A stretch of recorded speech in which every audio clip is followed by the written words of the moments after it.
un caso muy sonado que fue la emboscada de las FARC al grupo de caballería Silva Plazas y el batallón Tarqui en hechos ocurridos en Pajarito, Boyacá, en 1992. Este fue un golpe muy fuerte porque fue la primera vez que la guerrilla destruyó un vehículo cascabel de dotación de la unidad de caballería, que es un arma o es un elemento emblemático de esta especialidad. Es un elemento utilizado en la maniobra tanto regular como irregular y es un equipo hecho para fortalecer el apoyo en las misiones de reconocimiento y de patrullaje ofensivo de la caballería colombiana. Por su naturaleza, fue un golpe fuerte, fue un golpe que causó impacto y que se recuerda dentro de la región boyacense, donde el Ejército Nacional es tan querido y tan apreciado, y en particular esta unidad táctica que es parte de la integridad del Grupo Silva Plazas y de la misma comunidad como entes que han estado muy unidos en el desarrollo histórico del departamento.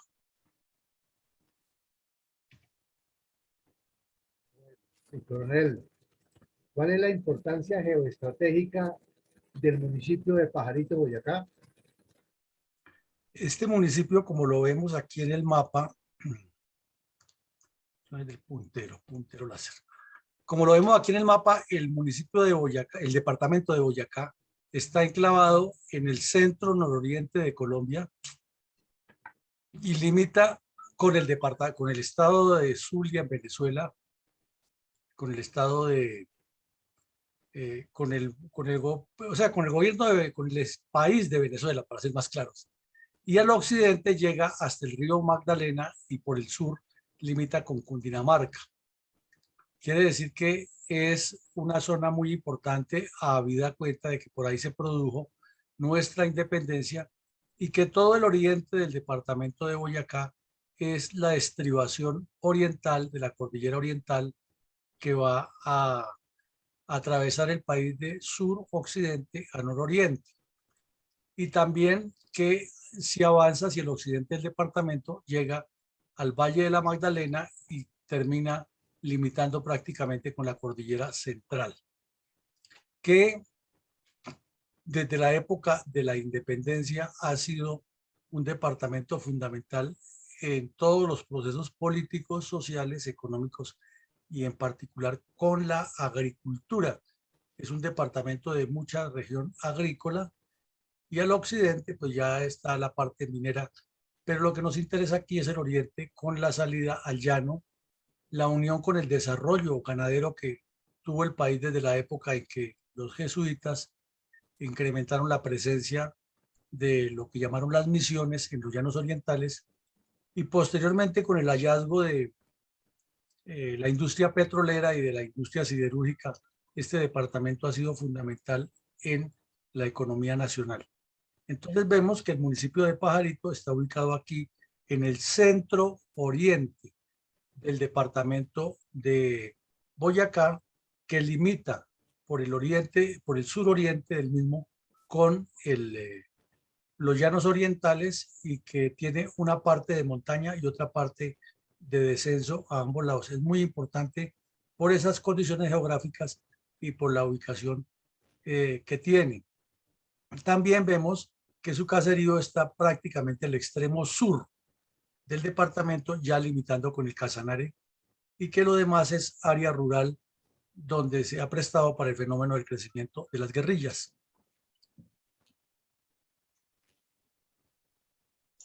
Mi coronel, ¿cuáles son las características geopolíticas del área rural del municipio de Pajarito, Boyacá,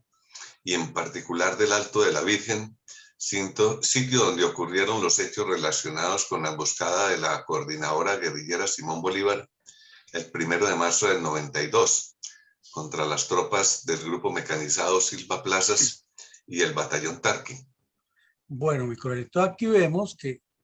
el mapa, el municipio de Pajarito, como lo decíamos, queda más al sur de lo que es la provincia de La Libertad. Esta es una de las provincias del departamento de Boyacá y la componen el municipio de Pajarito, el municipio de Labranza Grande, el municipio de Paya, Pisba y limita al occidente con el municipio de Sogamoso, que es muy importante en todo el desarrollo siderúrgico y en la historia del desarrollo del departamento, porque aquí estuvieron asentadas principalmente las etnias muiscas,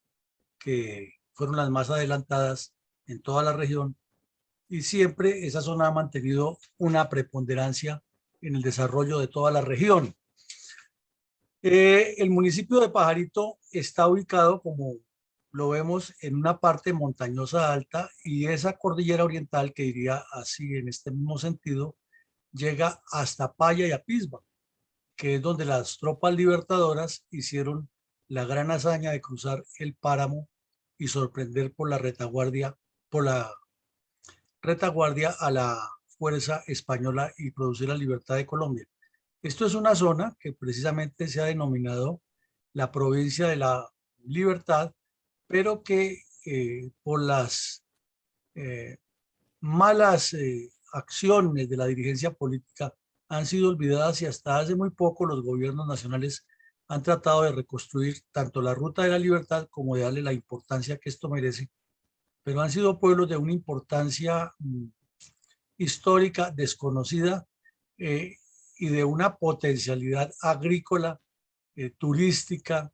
y ecológica impresionante, que no se le ha dado el valor que corresponde, como suele suceder en todo Colombia. Aquí vemos ya una foto, una aerofotografía que nos muestra que toda la zona, está la cordillera, se nota allí, y la cantidad de cursos de agua que hay y de pliegues que forma la cordillera eh, son aptos para la guerra irregular, son aptos para que cualquier movimiento militar se pueda realizar con ventaja a quien lleve la iniciativa, y quien esté buscando siempre estará en riesgo de ser blanco de una emboscada o de un golpe trascendental por parte de quien lo espera. Tiene unos cursos de agua muy amplios, aquí lo vemos, el río Sogamoso,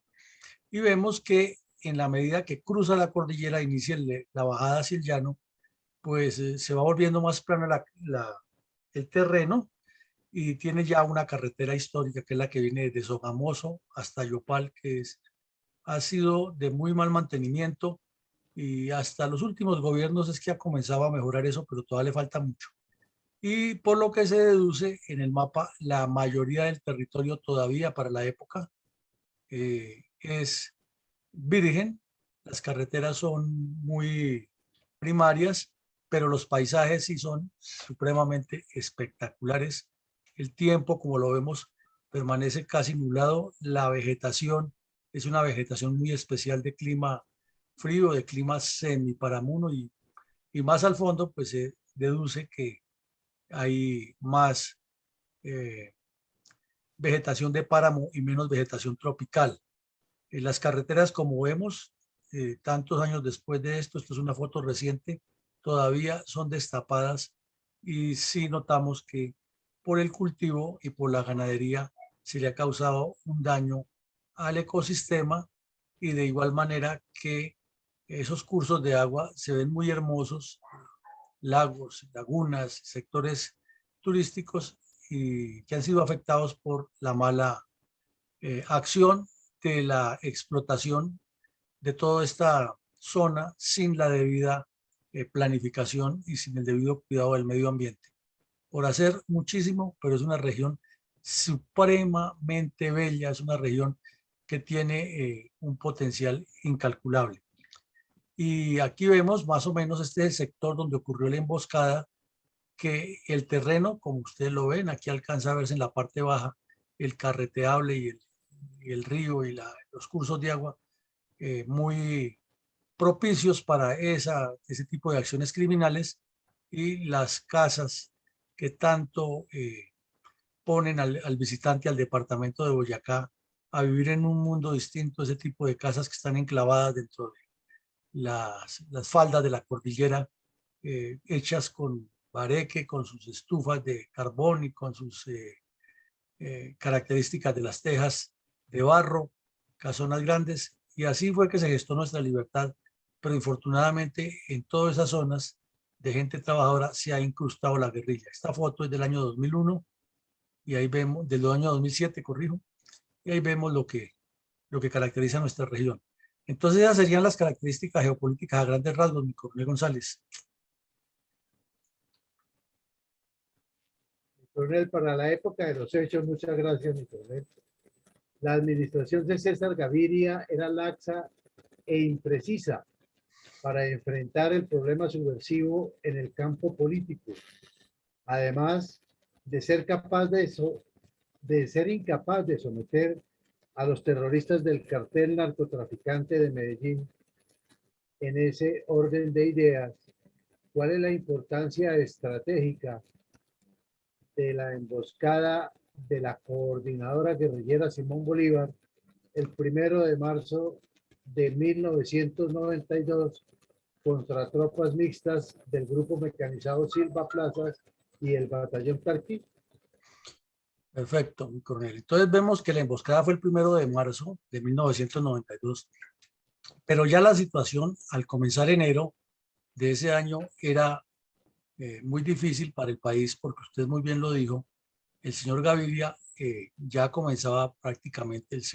tercer año de su gobierno, segundo año de su gobierno, iba avanzado ya, iniciaba casi el tercero, y se había caracterizado por una debilidad de carácter, una falta de claridad, un oportunismo politiquero, y estaba engolosinado dándole la vuelta al país, como suele suceder, con el argumento de que ha cambiado la constitución y que los jóvenes han llegado al poder. Y los jóvenes de la época estaban igual que los de ahora, haciendo un poco de cosas que no corresponden al hebre estados con que ellos tenían la razón para el cambio. Y esos jóvenes que nos enredaron el país son los que hoy están en muchas de las partes de los resortes del poder, y por eso vemos las consecuencias. Entonces, una de las características que tenía el ELN y las FARC y el EPL en ese momento era un terrorismo sostenido, permanente, contra la infraestructura, y abiertamente lo decían en todas las regiones. No querían que se construyeran carreteras, no querían que se construyeran puentes, no querían que las empresas multinacionales participaran en contratos para las petroleras, para la instalación de gasoductos. No querían nada, solo querían la toma del poder y que la juventud iba a arreglar esto, y entonces encontraron a un buen bastión donde fortalecerse para hacer escándalo, y el país soportó todo eso, porque además era una corriente que había en el continente de juventudes alebrestadas en Brasil, Collor de Mello, Cardoso, en la Argentina el populismo que ha venido manejando este país desde hace rato, que terminó hasta con la caída de un presidente que tuvo que salir, como lo vimos aquí en otro episodio, en helicóptero porque no pudo. En el Ecuador también hubo una serie de rebeliones, hasta se les coló un presidente que tenía enfermedades mentales. En todo el continente hubo ese sacudón, y en Centroamérica la desmovilización del farabundo Martí, y en Estados Unidos subió Bill Clinton, o sea que todo era como una combinación de factores de inexperiencia, de populismo, que 30 años después están haciendo mella. Entonces las FARC encontraron el espacio preciso para hacer terrorismo, y estaban además recién metidos con el narcotráfico, y Pablo Escobar por otro lado haciéndoles el favor de destruir a Colombia. Era un país, era un momento de mucho desorden. Sin embargo, ayer lo vimos, ya hoy es el prohombre que entra a decidir cuál es el futuro de Colombia, y entonces dice a quién apoya, a quién no apoya, y la gente todavía le corre, a pesar de haber tenido un gobierno tan nefasto, tan desorientado y tan falto de claridad, pero es lo que da esta tierra y es lo que tenemos. Las FARC venían haciendo ya un crecimiento muy fuerte y tenían una inversión grande en distintos sectores nacionales e internacionales de la economía normal, haciendo compras por medio del lavado de activos de grandes empresas, de propiedades, hoteles, gasolineras, centros turísticos, compañías de transporte. Y en Boyacá tenían sus inversiones desde hace rato, lo vimos desde la época de 1968, cuando murió Ciro Trujillo allá, que ya el Partido Comunista les había abierto un espacio grande en el sur de Boyacá, en los límites con Cundinamarca, municipio de Miraflores. Y la prueba es que de esa época en adelante ha habido muchos guerrilleros de Miraflores integrados a las FARC. Uno de ellos, que todavía está actualmente, es uno de los que no se desmovilizó y que hace parte de la segunda Marquetalia, que es el tal Walter Mendoza. Pero retornando al tema, entonces muchas inversiones ilegales, finanzas ilegales, desde luego, con la extorsión. Y como en esta zona hay ganaderos, hay finqueros y hay comerciantes,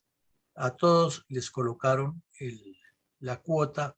de extorsiva y no había vehículo que se moviera entre los llanos orientales y Boyacá que no pagara el peaje más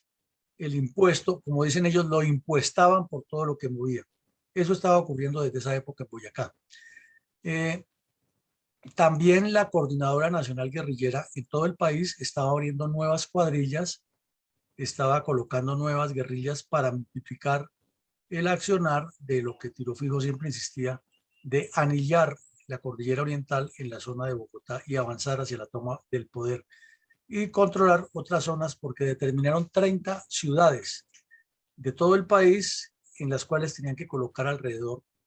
sus cuadrillas para sitiarlas y buscar la toma violenta del poder. Las FARC específicamente, porque toda la coordinadora guerrillera, como recordamos, actuaba en bloque en la parte operativa, pero en la parte financiera no se pusieron nunca de acuerdo, menos por lo que tenían que repartir. Entonces las FARC específicamente buscaron seguirle controlando los negocios a Pablo Escobar en el Caguán, en el Putumayo, en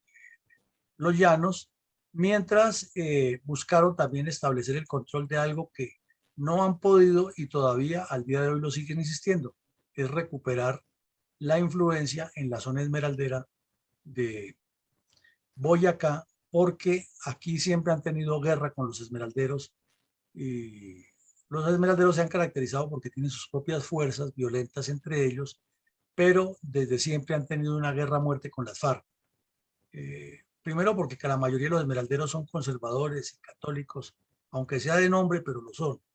Y segundo porque las FARC lo que quieren es apropiarse de esa región y utilizar toda esa riqueza que produce la explotación de las esmeraldas para financiar el terrorismo, y se encuentran con quienes explotan eso legal o ilegalmente y tienen sus grupos armados, y allí ha habido siempre confrontación, pero no han podido. Sin embargo, lo intentan y vuelven y lo intentan. Y en esa época, fortalecer el oriente de Boyacá era una forma de ir avanzando hacia el occidente para unir Magdalena Medio con Oriente y las dos cordilleras, como siempre ha sido el sueño de las FARC, ir formando una especie de zigzag en las cordilleras para controlar los dos valles, el del Magdalena y el del Cauca, y salir al lado y lado de cordilleras y terminar de dominar el país. Es un proyecto geopolítico a largo plazo. El reclutamiento de menores en todo el país estaba disparado. Muchos de ellos iban a terminar en los llanos orientales, en el Meta, donde los entrenaban y los formaban futuros combatientes y futuros cuadros comunistas. El trabajo internacional político, como vemos, el departamento de Boyacá limita arriba con Venezuela y tiene la posibilidad de que se pasa a Arauca o se pasa al norte de Santander o directamente a Venezuela, y allí contactos clandestinos del Partido Comunista Venezolano y del partido que después fundó Hugo Chávez, del Socialismo Unido de Venezuela. Y todos estos elementos que estaban planeando el golpe de Estado tenían contactos con las FARC, y también en México estaba la oficina internacional que era reconocida y tolerada por el gobierno mexicano, por varios gobiernos mexicanos, pero lo más importante era que ya estaban trabajándole tanto a las rutas del narcotráfico como a la búsqueda de presencia internacional de las FARC en todos los foros. El ELN no se quedaba atrás, también tenía su presencia en México y Centroamérica, y el EPL pues iba pegado a las FARC, no porque no tuvieran la capacidad, que había gente de nivel académico alto en el EPL. El problema del EPL es que fue una eterna pelea entre ellos y nunca se pudieron articular como un solo grupo hasta su extinción. Y el país en ese momento también estaba en plenos diálogos, primero de Caracas, ocurrió el Caracazo por esa época y tuvieron que trasladarse a Tlaxcala, y la forma de presionar en la mesa para que todo lo que pedían se les facilitara era estas acciones terroristas, estos crímenes, estas emboscadas, ataques a la policía, etc. Entonces, esas fueron las características de las FARC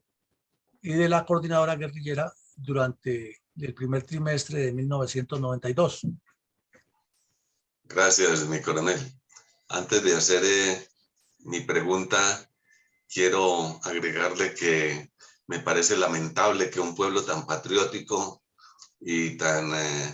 solidario, al cual le debemos mucho de la libertad, como el boyacense, haya sido contaminado por estas ideas tan perversas del comunismo.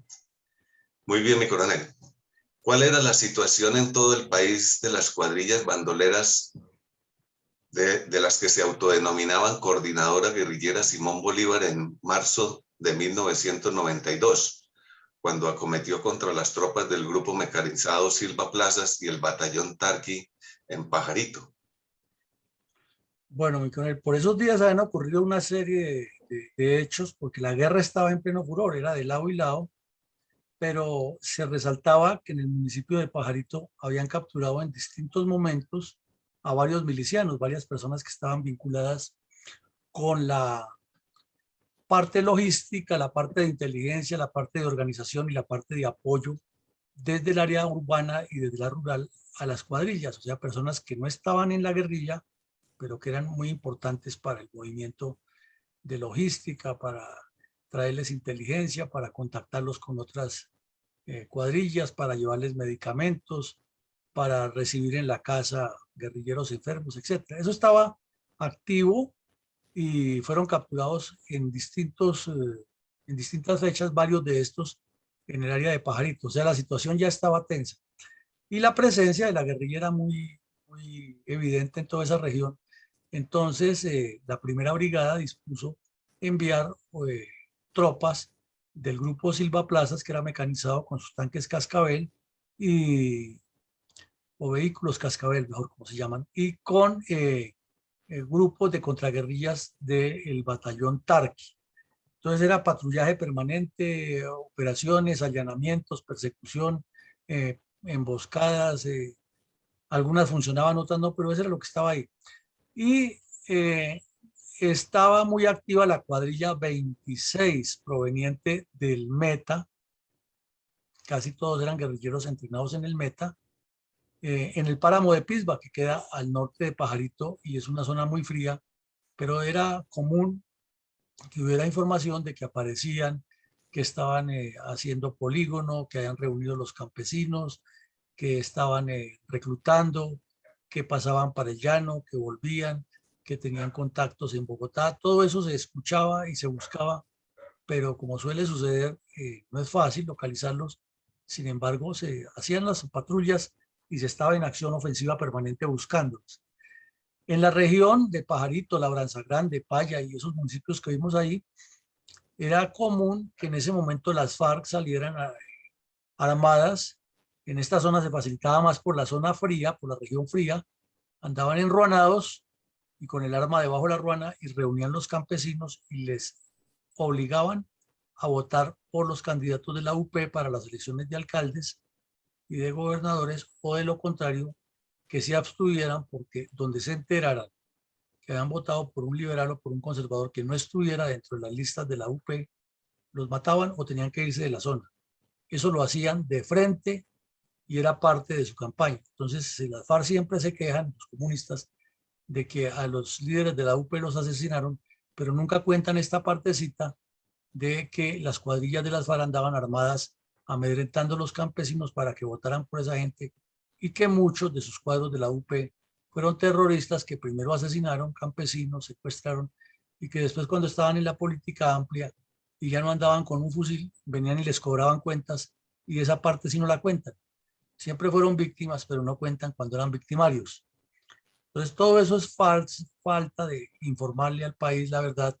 y por eso es fácil hablar del genocidio de la UP, pero no contar cuántos de la UP estaban metidos en todos esos crímenes o tenían nexos con las FARC, ni mucho menos cuentan que las FARC de manera abierta y descarada les hacían campaña política para que votaran por ellos so pena de la muerte o el destierro. También estaba vigente el plan Pistola contra lo que llamaban sapos y traidores, y fueron varias las personas que asesinaron en esa región, campesinos trabajadores, campesinos católicos, campesinos muy tradicionales que creían, como siempre, en lo que les habían enseñado sus mayores y en lo que se decía o se dice en el campo, que la palabra del cura es sagrada y que no se puede ir a hacer parte del delito porque estaría faltándole a Dios, y sin embargo las FARC no tuvieron compasión con asesinar a muchas de esas personas y respetándole sus credos y sus culturas por el solo hecho de que no se unían a todo lo que ellos proponían de la revolución. También había ya en la región informaciones de que había reuniones de la cuadrilla del ELN que delinquía por esa área con la cuadrilla de las FARC, siguiendo instrucciones obviamente del secretariado para hacer acciones conjuntas. Entonces eso incrementó la presencia de las tropas en el área y la presión que estaba ejerciendo el batallón Tarqui, que era importante. El batallón Tarqui les había causado también golpes significativos, pero como siempre lo hemos dicho, la guerra es de toma y dame y nadie puede confiarse en que se van a causar solamente golpes al adversario y que a las propias tropas no les pasa nada. La guerra es la guerra. Entonces, la información era persistente. Por otro lado, ya no solamente era el proselitismo a favor de la UP, sino que apareció un proselitismo para los campesinos novedoso, que era muchas pintas, muchos grafitis, muchos volantes en los que hablaban de la unidad guerrillera y lo firmaban o lo legitimaban su publicación los tres grupos, ELN, FARC y EPL, y para los campesinos era sorpresivo porque el EPL nunca estuvo en esa región, pero aparecía firmando el panfleto, lo cual indicaba que era una instrucción de la dirigencia de la coordinadora guerrillera que estaba en ese momento negociando en México. Entonces, esa es otra de las razones por las cuales a la UP la golpearon muy fuertemente sus adversarios y sus enemigos ganados. Y es que la gente se preocupaba y cuestionaba, pero ¿cómo estos señores están aquí reunidos en México, en Tlaxcala o antes en Caracas, hablando de la paz mientras están matando campesinos por aquí y fuera de eso haciéndole campaña a su partido político? Eso es un fenómeno que no es fácil de explicar así porque sí, pero que la gente en una cultura de retaliación como es la colombiana, pues toma también armas toma la justicia por su propia cuenta y con sus propias armas. Y eso no es sencillo decir que es que se violó la institucionalidad y que la fuerza del Estado es la que tiene la capacidad para actuar o la obligación de actuar. Sí, eso es lo que dice la ley, pero es que el ADN del pueblo colombiano es diferente y cuando la gente ha sufrido la violencia y ve que el Estado no tiene la capacidad de respaldarlo, pues recurre a un principio elemental del ser humano que es la defensa por la subsistencia, y es cuando las cosas se desbordan y pasan a otro color. Es una situación compleja que se presentó en esa época en Colombia. De todas formas, para la coordinadora guerrillera era la imposición por el terror, y una de las formas de amedrentar campesinos y propietarios era quemando los vehículos, porque además de matar a la gente, el que no pagaba rápido la cuota, entonces le quemaban el vehículo en la carretera. Entonces, si un vehículo de una empresa de transporte, las que se mueven de los llanos orientales a Boyacá o viceversa, la empresa no les estaba pagando la tarifa de la extorsión, le quemaban el vehículo. Igual si un finquero no les pagaba una extorsión a tiempo, entonces esperaban en la carretera el mayordomo, que generalmente son los que se mueven con los vehículos de la finca, lo bajaban del vehículo y le prendían candela y lo mandaban con la razón de que para la próxima vez ya no había razón, sino que era el otro vehículo quemado y el mayordomo se quedaba ahí. Terror o terrorismo en su máxima extensión, y eso estaba ocurriendo en esa región de Boyacá por parte de la coordinadora guerrillera Simón Bolívar. También era muy común los retenes, lo hemos mencionado en estos días, en todas partes del país, y Boyacá, los llanos no fue la excepción, de hacer extorsiones a las fincas, extorsiones a los campesinos, a los comerciantes, y los retenes y atracos en la carretera. Entonces paraban los vehículos, bajaban la gente, les buscaban, les robaban relojes, anillos, dinero en efectivo, todo lo que llevara, con el cuento de que estaban apoyando la revolución, y luego cínicamente producían panfletos en que estaban luchando por el pueblo, que había que quitarle a los ricos y que fuera de eso votaran por la UP. Entonces veamos que es que se generan unos conflictos que a la larga tienen que reventar por algún lado, pero esa parte de la historia nunca la cuentan, sino que siempre la acomodan es a que fueron las víctimas de una persecución y de unas acciones ilegales por parte del Estado y unos grupos políticos. Y en esa época se comenzó a volver común algo que duró por lo menos 12, 13 años en Colombia, hasta cuando subió el gobierno de Uribe Vélez, que le puso coto a eso, que era la citación permanente a los alcaldes. Entonces ya los alcaldes eran elegidos popularmente, algunos de la UP, como lo hemos visto, otros no, pero le llegaban las boletas, o como dicen los campesinos, la boleta, o sea, la citación, y le decían, alcalde presente de tal día en tal vereda, y ahí lo esperamos, y ahí estaba el cabecilla de las FARC o del ELN, y le ponía tareas, le ordenaba rendirle cuenta a los campesinos, y lo amenazaba de muerte, y luego ya en las reuniones particulares lo obligaban a que de las transferencias que recibían los municipios por recursos de la nación o por regalías o de los impuestos propios, tenía que destinar una parte a la financiación de las FARC y el ELN, o si no lo mataban. Algunos alcaldes se rebelaron, los mataron, otros renunciaron porque decían que no podían gobernar así. Y fue una característica que comenzó en esa época, al mismo tiempo que el señor Gaviria hablaba de que ha transformado el país con la nueva constituyente, con la nueva constitución, como si un documento cambiara el país y no las soluciones de Estado, que son los que lo cambian, hubiera evitado eso. Y por el contrario, entonces la campaña de la UP era común en todas las regiones, y a los campesinos el amedrentamiento, el asesinato, el robo, eso era normal, y de remate los alcaldes forzados a presentarse donde los bandidos los citaban. Y los alcaldes, o el que contaba y la policía actuaba, generalmente caía en una emboscada a la policía, y el alcalde lo desterraban o lo asesinaban. Y si no, tenían que cumplir a los bandidos. Y llegó al caso, casi 8 o 10 años después, que muchos alcaldes de distintas ciudades, inclusive Riohacha, que es una capital importante, la alcaldesa tuvo que venirse para Bogotá y terminar su periodo desde acá, porque la iban a asesinar. En el Cesar, por eso se crecieron tanto los mal llamados paramilitares, porque la gente no se aguantó más y los organizaron, pero estos tipos terminaron, fue más grave el remedio que la enfermedad. Pero todo eso es una consecuencia de, y no se pinta nunca así, sino se presenta es como una agresión de un Estado y de una sociedad de, entre comillas, derecha, contra unos pobres campesinos que luchan por la izquierda para cambiar el país, y unos comunistas que tienen la idea revolucionaria. Pero no cuentan las cosas como ocurrieron, y por eso esa historia mocha, y que desafortunadamente está haciendo la Comisión de la Memoria Histórica y la Comisión de la Verdad del cura de Rup, no va a ser completa porque está completamente sesgada y no relata estos detalles o estos elementos en detalle. Gracias, mi coronel. Estamos invirtiendo la historia, o no la han invertido. Muchas gracias. ¿Cuáles fueron las actividades más recientes a la emboscada de la coordinadora guerrillera Simón Bolívar contra tropas mixtas del Grupo Mecanizado Silva Plazas y el Batallón de Artillería Tarqui en el Alto de la Virgen, área rural del municipio de Pajarito, Boyacá? Bueno, entonces desde enero el comandante del batallón Tarqui estuvo muy activo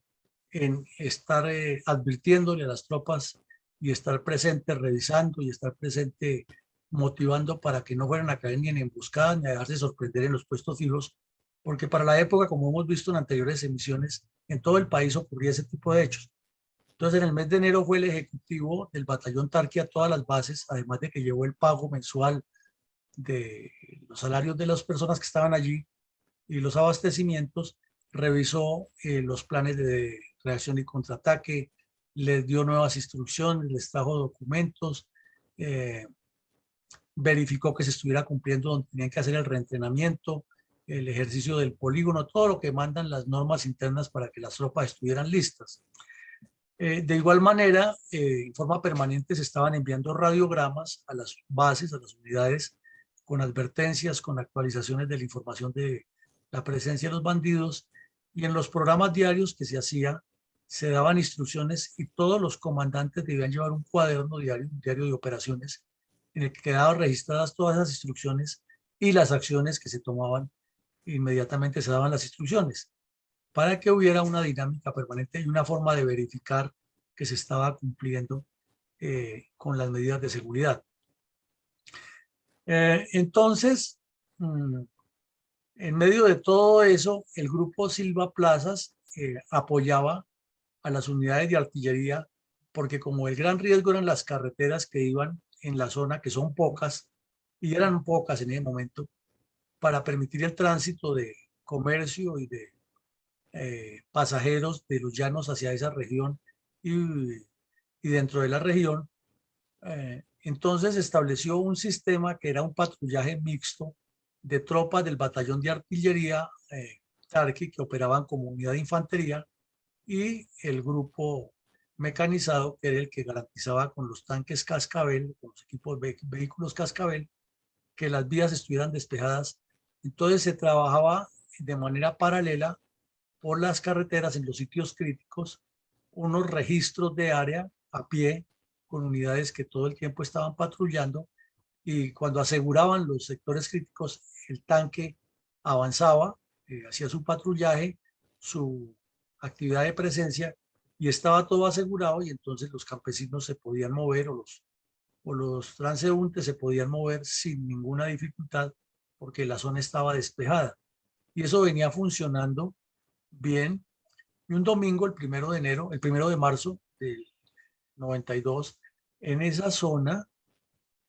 un campesino encontró en el Alto de la Virgen a una unidad que estaba allí esperando que se hiciera el registro del área para avanzar el vehículo Cascabel. Entonces les informó que más o menos a 10 minutos el vehículo, o sea, unos 6-7 kilómetros del sitio, había un retén de la guerrilla y que estaban todo el tráfico trancado y que estaban aleccionando a la gente y no la dejaban bajar al pueblo para el día de la misa, y que estaban desafiando y que les mandaban decir que si eran capaces que fuera el ejército a encontrarse con ellos, lo que usualmente hacían. Entonces el comandante de esa unidad dio la orden que la patrulla a pie, o sea, la del Tarqui, que operaba como infantería, se aproximara hacia el sector por la zona boscosa, por la zona montañosa, zona quebrada, y que en la medida que fuera informando, el tanque iba avanzando para evitar una emboscada, porque ya le han hecho varios intentos a los tanques, a los grupos, a los equipos, a los vehículos de caballería para destruirlos con minas enterradas. Entonces así se hizo, y no habían avanzado mucho los soldados, de unos 15 minutos, se calcula habrían avanzado 1 kilómetro y medio, cuando sonaron las explosiones y los tiros. Entonces ya la situación cambió, se reportó que habían caído en una emboscada los soldados que iban a pie, entonces el tanque avanzó en la carretera con el fin de apoyarlos con fuego, y resulta que estaba montada la trampa con la mina explosiva que dañó el tanque, lo destruyó completamente por dentro, y las personas que iban ocupándolo, el oficial, el suboficial y el soldado, 2 de ellos murieron y uno quedó gravemente herido y luego falleció. Entonces, en la maniobra, pues ya las tropas reaccionaron, sacaron a los bandidos del sitio del combate. Fue un combate como de 3 horas, llegaron ya helicópteros, llegaron nuevos apoyos, pero definitivamente los bandidos lograron destruir el tanque y asesinar a los soldados. La tropa que fue emboscada inicialmente no tuvo bajas, pero sí fue muy sorpresiva la explosión, y fue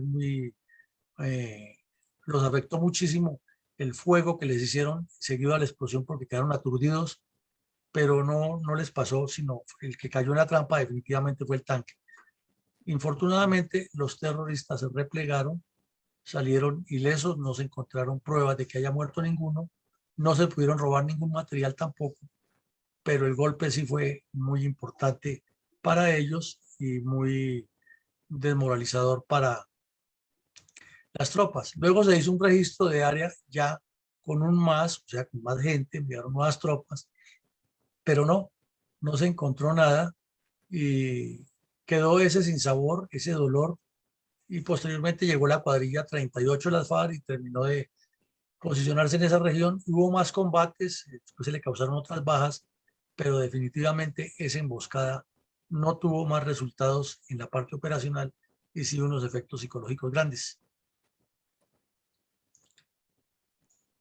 Gracias, mi coronel.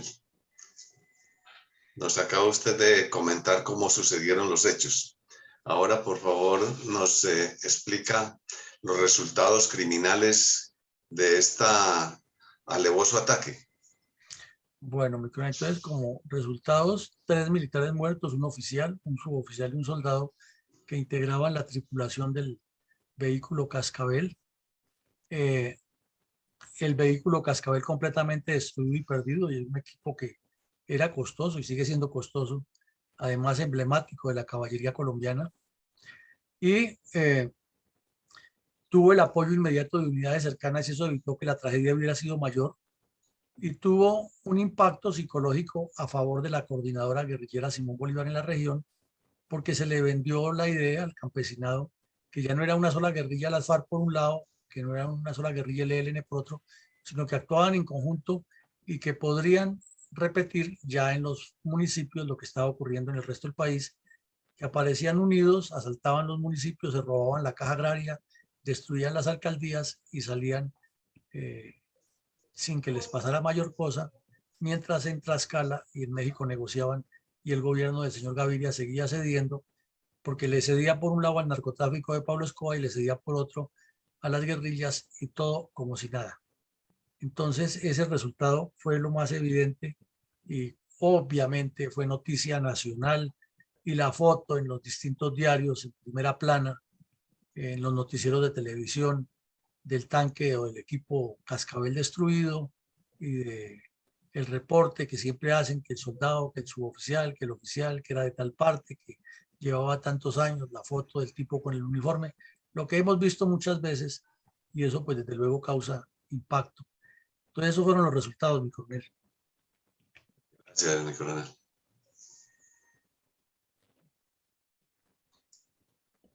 ¿Cuáles considera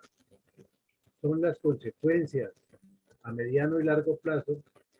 derivadas del audaz, sorpresivo y demoledor ataque terrorista materializado en la emboscada de la coordinadora guerrillera Simón Bolívar contra tropas mixtas del Grupo Mecanizado Silva Plazas y el Batallón de Artillería Tarqui en el Alto de la Virgen, área rural de Pajarito, Boyacá? Bueno, mi coronel, entonces estamos hablando marzo de 1992, octubre de 1992 se cumplen 500 años de América. Entonces las FARC y la en general la coordinadora guerrillera articula su proyecto terrorista y dice, primero la campaña bolivariana para una nueva Colombia que no les dio la toma del poder en el 89, entonces prolonguémosla con la campaña Comandante Jacobo Arenas, que es la memoria del bandido que muere en 1990, y entonces sigue la dinámica. Integradas ya, coordinadora guerrillera, o sea, 3 grupos. Luego viene la campaña Despedida de Barco y Recibida de Gaviria, y sigue integrada, o sea, es una prolongación. Luego le agregan y dicen campaña constituyente, que es la que hemos visto en estos días, año 91. Pero como se aproximan los 500 años de América y están hablando de la continentalidad de la lucha, se acaba de caer el muro de Berlín y Fidel Castro y Lula da Silva acaban de crear el Foro de Sao Paulo, entonces hagamos un solo paquete y ahora llamemos los 500 años de América con la continentalidad de la lucha, con el reclamo de los indígenas por la territorialidad y con la presencia emblemática de que los movimientos guerrilleros de todo el continente que están vivos hagan la liberación de América, ya que el farabundo Martí acaba de desmovilizarse en El Salvador después de una guerra salvaje de varios años. Entonces le corresponde a las FARC y al ELN ser los faros de luz de la nueva visión comunista, porque el socialismo tiene vigencia, y la forma de hacerlo es con los 500 años de América. Y de ahí nace una organización que Hugo Chávez financió muchísimos años, que lo llamaron el Congreso Bolivariano de los Pueblos, que era el apoyo a todos estos grupos de izquierda infiltrados dentro de los indígenas y de indígenas que se dejan manipular, o de indígenas alebrestados que siguen convencidos de que todo este territorio es de ellos y que los demás debemos desaparecer y que todo eso es de ellos, porque no hay derecho a la mixtura que tenemos, al mestizaje, sino que eso es indígena. Y eso nos lo explicaba también Lorenzo Carrasco en una conferencia que nos dio sobre la Amazonía y sobre el crecimiento de estos grupos izquierdistas dentro de las comunidades indígenas. Entonces, esa campaña 500 años era terrorista, era apoyando todo eso, financiada por el petróleo venezolano y el narcotráfico colombiano y por organizaciones no gubernamentales o despistadas o amañadas con los terroristas o que son de ellos como organismos de fachada. Hubo obvio estímulo para nuevos ataques terroristas en distintas partes del país. Se multiplicaron los ataques urbanos. El M-19 estaba posicionado en ese momento como el grupo transformador, era la juventud en el poder. El ilustrísimo doctor Antonio Navarro Wolf era ya ministro de salud. El terrorista Gustavo Petro era cónsul en Bélgica. Otro que le decían Marramono Mono del EPL también era cónsul en Europa. Vera Grave también tenía cargo diplomático. Otros terroristas de esos ocupaban otras posiciones en el país y la prensa los trataba como si fueran la revelación en el mundo político. Entonces tenían una presencia mediática igual a la que tienen Timochenko y estos bandidos ahora, mientras otros grupos en el monte estaban destruyendo a Colombia y causando esa desazón. Entonces todo eso les daba estímulo para hacer nuevos ataques terroristas porque tenían cómo hacerlo, con qué hacerlo y una presencia mediática importante. Desde luego, este fue un duro golpe a la primera brigada, que ha sido una unidad muy querida, como decía mi coronel González, para el pueblo boyacense. Realmente en el departamento de Boyacá la gente se identifica muchísimo con el Ejército Nacional y prueba de ello es que hay demasiados boyacenses en las fuerzas militares, porque se lleven el ADN. Pero claro, si les asaltan las tropas y los golpean, la población también comienza a evaluar qué es lo que está pasando y a mirar de dónde surge tanta fortaleza de quien causa el daño. Hubo un golpe psicológico importante a favor de la coordinadora guerrillera Simón Bolívar como un todo, porque ya no solamente las FARC, sino que aparece es un firmante que llama coordinadora guerrillera, que le vende al país la idea de que hay que escuchar Radio Patria Libre todos los días a las 6 de la tarde, o la emisora La Voz de la Resistencia de las FARC, que eventualmente la transmite desde el sector de la Macarena o la Uribe Meta, el Pato, porque es móvil esa emisora precisamente para que la Fuerza Aérea no la detecte y la bombardee en el mismo sitio todos los días, y tienen unos sistemas de unos retransmisores a los que le colocaban los cassettes. Otras veces se movían los tipos con el emisor al hombro y la instalaban en un sitio distinto, o instalaban el transmisor en un lado y un retransmisor desde otro. Con eso, si se bombardeaban el transmisor y no el bombardeaban el retransmisor y no el transmisor, y los bandidos quedaban vivos. Todas esas medidas de seguridad. Y eso les estaba enseñando toda la experiencia que tenía el farabundo Martí por medio de los grupos internacionales que viajaban a Centroamérica. Bueno, tenemos también una afectación psicológica a las tropas de la primera brigada, ya lo hemos mencionado, pero son golpes que quedan en el imaginario y que pone a pensar a quien vaya a hacer nuevos patrullajes que los riesgos son grandes y en cierta manera le puede afectar su ímpetu del ataque, porque lo limita a tomar decisiones, no vaya a que pase, no vaya a que pase, y eso pues es una ventaja para los bandidos. Bueno, el impacto mediático ante la población civil, ya lo hemos mencionado, lo reiteramos, para unos campesinos que están acostumbrados a tener a sus fuerzas militares en lo más alto, donde pasan sus hijos, han pasado sus familiares, y luego ver que viene la guerrilla y los asesina miserablemente, eso impacta y impacta en todos los sentidos, para la retaliación, para el miedo que causa y para el desconcierto, para motivar también que otros digan más bien me uno a esto, otros lo rechacen, y va polarizando y va generando conflictos. Fue un estímulo como siempre lo hemos dicho, para esos oportunistas de la paz que encontraron en este hecho que lo que hay es que negociar con la guerrilla, porque mire que nos están destruyendo, y no en cuestionar y poner contra la pared a los delincuentes. También se resalta que ya quedó claro que Cundinamarca, Boyacá y el Tolima se convirtieron en el epicentro de la llegada de muchos terroristas provenientes de las escuelas guerrilleras de formación de combatientes en el Meta, porque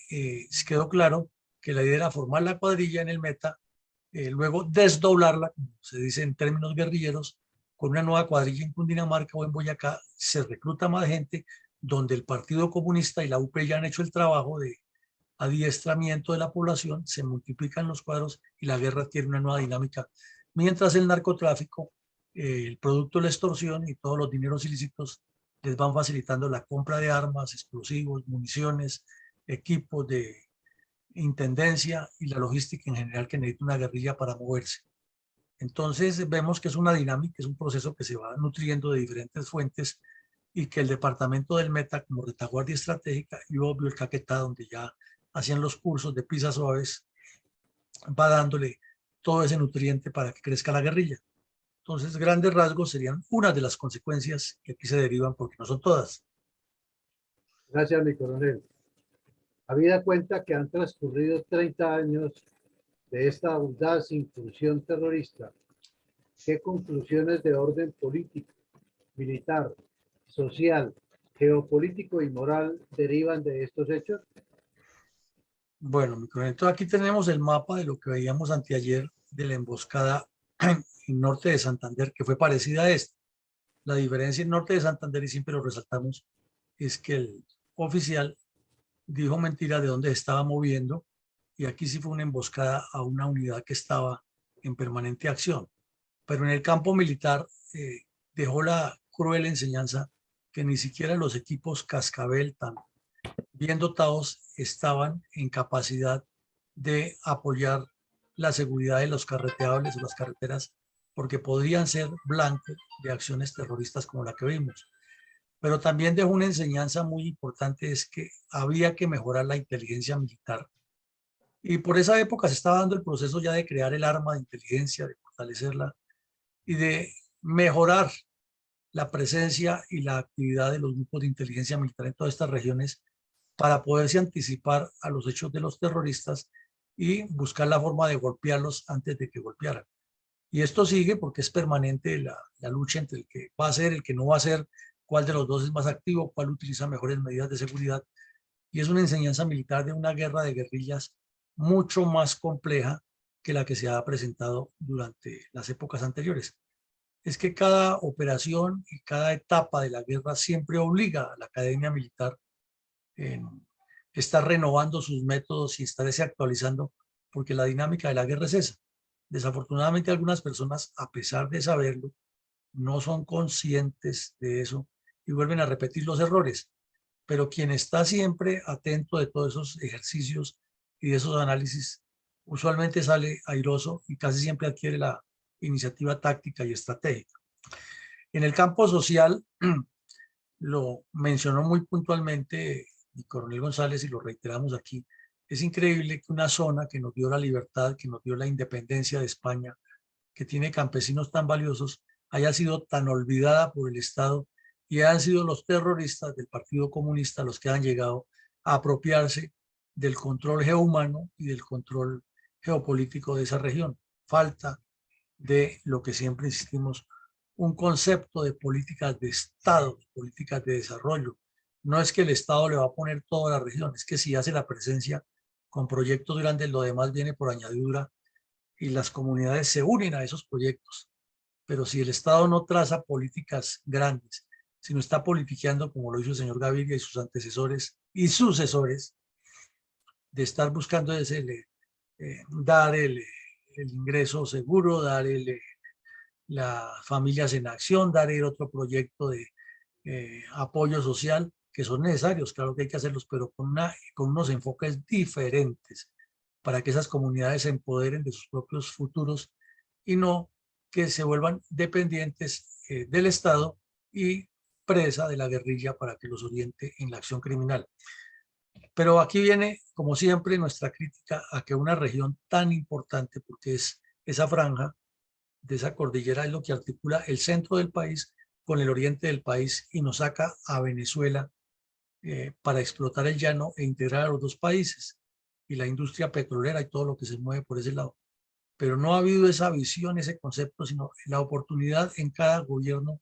de qué le produce, cómo se sacan ventajas, ni siquiera se integran esas comunidades al desarrollo nacional. Porque falta eso, concepto geopolítico,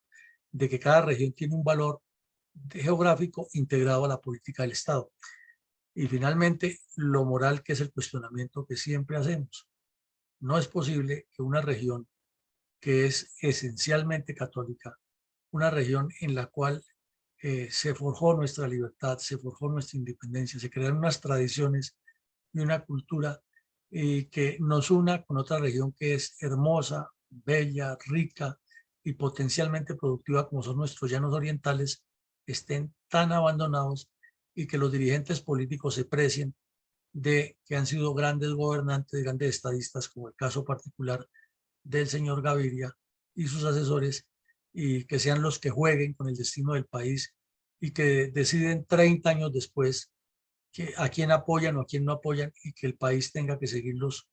en lo que ellos orientan en el voto, a pesar de tener todos estos pecados y todos estos dolores a cuestas para el país. Entonces le doy la palabra a mi coronel González, que hoy nos debe tener unas reflexiones muy interesantes acerca de este caso. Gracias, mi coronel. Pues este caso nuevamente reconfirma de que no hay ninguna región del país, prácticamente, especialmente en la zona andina, que no sea factible de contaminación de ideologías perversas como la comunista, que ha propalado el concepto de que es que la única manera de sobrevivir y de surgir en la sociedad es creando confrontación de castas, ¿sí? De niveles sociales, de que los trabajadores tienen que aprovecharse de los recursos de la propiedad o de la finca del patrón, robarle su res o sus herramientas, y el patrón a su vez entonces buscar la manera de confrontar a sus colaboradores en forma agreste y ruda, y andar atento de que no sea víctima de sus propios trabajadores, pero en todos los sentidos, entonces enfrentando, según la teoría comunista, de ricos contra pobres, de privilegiados contra desprotegidos, de proletarios contra los beneficiarios, y así sucesivamente. Entonces, una confrontación de niveles sociales que de ninguna manera facilita ni permite el progreso nacional. En lugar de estar pensando los patronos, pues cómo colocar más fuentes de trabajo, crear más negocios, levantar más fincas, instalar más industrias, los comerciantes creando más redes de distribución de bienes y servicios, de transportar mercancías y así sucesivamente, creando riqueza. Pero nos han metido en nuestra ideología, en nuestra idiosincrasia, que no, que todo debe ganarse es a través de la lucha, de la violencia, del asesinato, del crimen, y lógicamente con mucho dolor y sufrimiento humano, que crea rencores y resentimientos no solo de tipo social, sino hasta de tipo familiar y de tipo municipal, de tipo microprovincia. Y mientras que los dirigentes políticos ignoran todas estas situaciones, no las abocan con medidas realmente efectivas de soluciones sociales, tanto en el campo de educación como en el campo de la salud, como en el campo del transporte, el campo del progreso como la producción y distribución de energía eléctrica, el manejo de los recursos financieros para propiciar la creación de industrias que a su vez generen plazas laborales y así sucesivamente. Entonces no hay sinergia dentro de los grupos y no hay tejido social que piense en sentido nacional, en proyectos de impacto nacional, político, diplomático, internacional, económico, etcétera. Y todo esto como producto de esta perversa forma de pensar que nos han inducido en forma maligna desde el exterior y que ya sabemos desde a dónde vienen porque lo estamos viendo muy claro en este momento, que inclusive la misma Europa Oriental está siendo víctima de esa mentalidad. O sea que no es solamente aquí en Latinoamérica, en Colombia, en nuestros departamentos y municipios, sino inclusive hasta en lugares del planeta que se consideran tan civilizados como la misma Europa y la misma Rusia, supuestamente. Muchas gracias, mi coronel. No, muy amable, mi coronel, muy concreto, usted pegó en el clavo, como siempre, muy amable, mi coronel. Entonces, para cerrar, le damos la palabra a mi coronel Alarcón con los comentarios y los invitamos esta noche a continuar con esta tarea.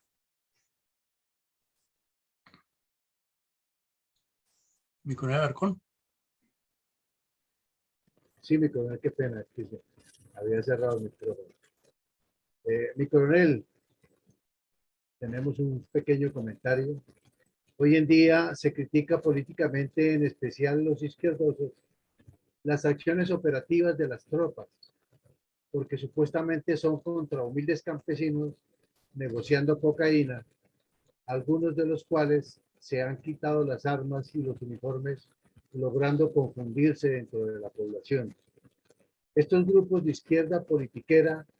no dan ningún margen de consideración a las propias tropas, a su ejército, tal y como aconteció en el día de ayer, cuando el ELN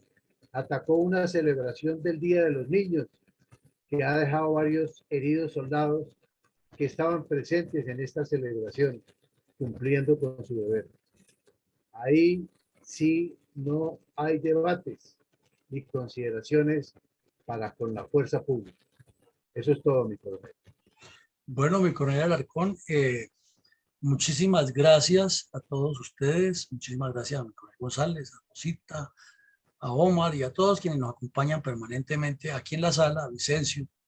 y a quienes nos acompañan por las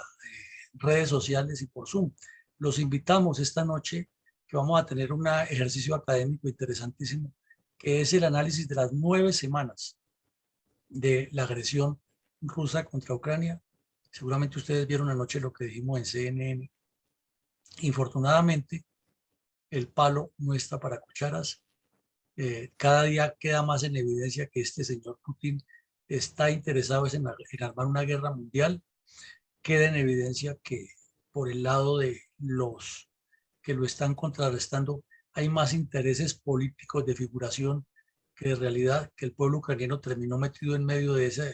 lucha de intereses y que lo que desafortunadamente viene ahora con el asalto ruso a Donbass va a ser terrible, va a haber unas mortandades impresionantes si no cambian los hechos y que ese es el preludio de lo que le va a pasar a Kiev en la siguiente etapa para luego meterse con Transnistria y Georgia y por qué no, como lo planteábamos anoche en CNN, con la región de Karelia y Kaliningrado. Esto está cada día poniéndose peor y muchos análisis despistados que es que se le acabó la gasolina a Rusia, que no tienen la capacidad, que el ejército está derrotado, pero ahí está Rusia haciendo daños todos los días. Entonces hay una dislexia entre lo que dicen los que analizan y lo que pasa en el terreno, y los analistas militares que sabemos de esos temas tenemos muy claro es que se trabaja sobre hechos y no sobre lo que uno quisiera que pasara. Infortunadamente la realidad. Mañana haremos otra jornada, pero nos tocará cambiar la hora. Yo la coordino con el coronel González y el coronel Alarcón, debido a que se me cruza con una actividad médica, pero la hacemos, el ejercicio para completar la emisión número 110. Y por la noche, sí, a las 6 de la tarde, volveremos mañana también con otro análisis de interés para nuestra audiencia. Lo dejamos con el mensaje institucional y los invitamos a consumir el mejor café orgánico de Colombia y del mundo, que es Café Don Manolo, empresa que nos patrocina este espacio. Una buena taza de café, un buen día para todos, y aquí nuestro mensaje institucional. La verdadera memoria histórica del conflicto armado en Colombia. Con el propósito de preservar la memoria histórica, resaltar el heroísmo de nuestros soldados, marinos, pilotos y policías, y poner en primer plano a las víctimas del narcoterrorismo practicado por las guerrillas izquierdistas, la Fundación Excelencia, Liderazgo y Transformación invita a escuchar todos los días de lunes a sábado de 7:30 a 9 de la mañana por nuestros canales de Zoom y Facebook distintos episodios de la verdadera memoria histórica de la agresión sistemática de los grupos armados ilegales contra los colombianos y la tragedia de las víctimas. No olvide su cita con la historia. Testimonios de viva voz de quienes estuvieron en los campos de batalla contra los narcoterroristas, así como de los militares y civiles víctimas de las atrocidades cometidas por el M-19, el EPL, las FARC, el ELN, el PRT, la Corriente de Renovación Socialista y el Quintín Lame. Bueno, entonces, un feliz día para todos y muchísimas gracias.